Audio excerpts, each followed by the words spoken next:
the truth. How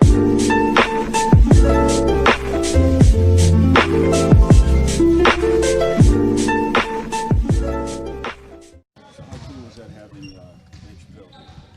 Oh man, it was very cool. So not only is Brian made a good point that not only is he funny and he makes people laugh, but he informs you of a lot of what's going on in the world and what his life experiences have made him or changed him, and it helps us learn and grow as people. As young, African Americans has been in his position before, so he sees a lot of us in himself, and he's passing some really good knowledge today, and some things to take home with us to think about. So what are some of the things you picked up to take home? I feel like that's kind of for him to share than me. I know what things I took from it, and more so, break it down is you can't be afraid or be scared to make mistakes or be yourself, basically.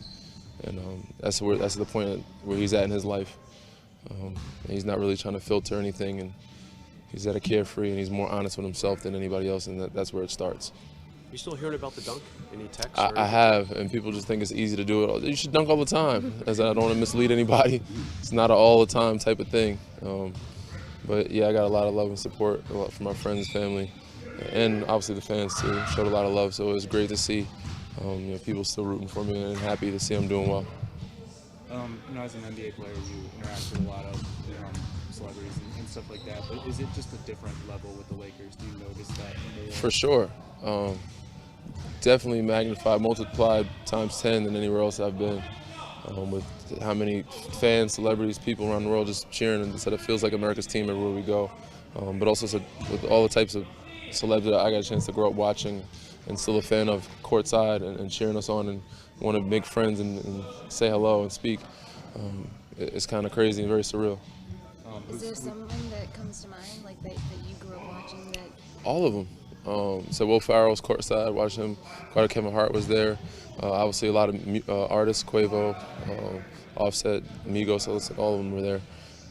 So many different guys. Bazzi was there. He's a recent guy who was on my podcast recently.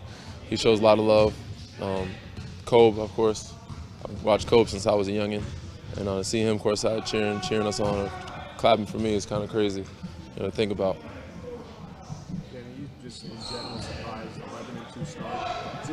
Are some of you guys in the locker room surprised with that quick of a start and best record in the NBA right now? I wouldn't say surprised, but not expected. We knew we had some good pieces, some really good vets, unbelievable talent, and some depth. We're still trying to get our rhythm and feel each other out. We didn't think our defense would be as good as it is right now, but we picked it up pretty quickly. Offensively, that was some work. We had work on both ends, and that's the scary thing, and that's what's the exciting thing at the same time, is that we know we're doing well, but we still have so much more to improve on, and we can improve on. We have so much potential. So it's not surprised, just not expected it. What has to happen in a season for you to think, okay, this is real? Like, do you have to hit some adversity at some point, or what? For sure, and that's going to happen. There's going to be injuries, there's going to be fallouts, there's going to be some losses. But for us, I mean, we're at the point where we think it's real now, but we just have to make it more stable, make it more, organized discipline. We continue to mature and grow. I think we'll be fine if we stay healthy, and we're doing a lot of this. We had some bodies out. We had Rondo out to start, Kuz is out to start. Now, AB is out. So we get everybody back healthy and get our bench going, obviously our starters too, clicking, and our bench clicking offensively. Who knows what the potential, what we can reach. do you think that your defense obviously clicked quicker than your offense did as a team? Do you think that is that something that is generally the case, or do you feel like because of the personnel, the injuries? No, that's definitely not generally the case. But when you have a defensive coach, it helps, and when you have guys that are defensive players, it helps a ton. All these guys on this team, damn near, 1 through 10, there's a lot of them could have been on a defensive team at some point, a mid-all defensive team. From AD, Dwight, Rondo, Bron, AB, myself, Kenny, KCP, all those guys, even guys come to Duds, he does all the little things you need him to do and communicates unbelievably on that end of the floor. When you have that type of veteran leadership or that type of experience, it makes it easier for the defense to click the way it does. And you play a lot of minutes with LeBron, but the units without LeBron the last couple of games have been struggling a little bit. What do you kind of see there that needs to kind of turn up a little bit? Just some more organization, more leadership, just getting in the sets smoothly. Defensively, I think our second group is pretty well. Just offensively, we just got to get some more smoothness to our or fluidity to our offense.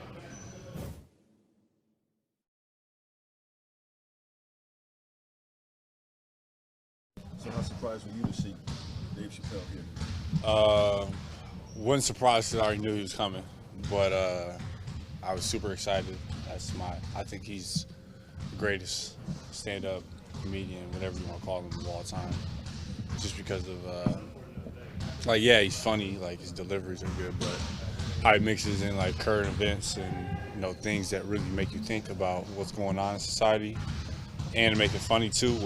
Make it unfiltered is crazy. So. What's your favorite Chappelle bit? I don't know. I like the R. Kelly one, the old school one. That was funny. Hershey Stain. That was pretty crazy. Sticks and Stones, the new one's really funny though. Super funny on Netflix. So. What was the tone of his talk with you guys today? Was he cracking you guys up? Was he kind of inspiring you? A little bit of both. He's just a funny person. I mean, he may have tried to be funny or serious, but he ended up kind of just being funny just because of who he is. But just telling us, what he thought about life, how to be happy. So. How do you quantify the Genius Talk series as part of the Laker experience? I mean, I don't think there's another team that can kind of replicate that. Yeah, I mean, maybe like New York could. I mean, somewhere where there's celebrities and geniuses, but it's kind of tough to get that anywhere else. It's a little bit easier here because most of these people live here. So, it's one of a kind, and it's definitely a Laker perk. So. Danny just said it's been surprising and amazing as well how quickly the defense has come together. Why do you think that's happened? Just a veteran team. I think a team that kind of knows what our identity is going to be, and everybody, not everybody, but we have a lot of winners on this team that have done it at the highest level, and usually that means defense. And we just taking that full on because we know that if we just went out and played, we can score, but we got to defend too. He also said there's room to grow on offense. Do you agree with that too? Yeah. Sometimes it's just like we're just playing off of our, just raw talent individually. But, we get games like, Phoenix and even last night sharing the ball, moving it, we're hard to beat. How are you feeling now, just conditioning-wise? Obviously, a number of games under your belt. How are you feeling overall? I feel fine. Condition is there. Pretty much there. Jump shot feels good. So, yeah. Do you find yourself during certain plays, are you thinking, or is it more just natural instincts now that are kind of taking over? More so now, I'm just hooping now. Maybe the past 3 or 4 games kind of been like that. Just going out, hooping, playing. I got my conditioning, at a pretty good pace right now because I'm able to cut and not be tired and, play how I usually play. So. Danny was saying in those lineups without LeBron, maybe some discipline is needed in some of the sets and stuff like that. What do you kind of feel like your role is in that when you're on the floor and LeBron is not? Just kind of the same thing when he's not on the court or when he's on the court.